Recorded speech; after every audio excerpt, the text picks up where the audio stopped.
Worli metro स्थानकात पाणी शिरल्याचं प्रकरण घडलेलं होतं आणि याच संदर्भातली ही महत्त्वाची बातमी आहे।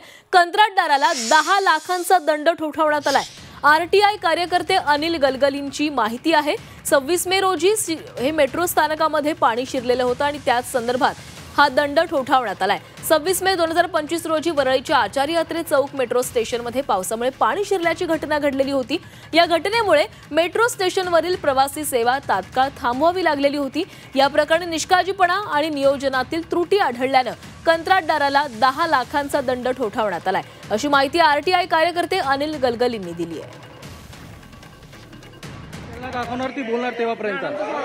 मेट्रो 3 अंतर्गत आचार्य अत्रे चौक येथे 26 मे 2025 रोजी पाणी शिरल्यामुळे मेट्रो रेल्वे सेवा ही बाधित झाली होती।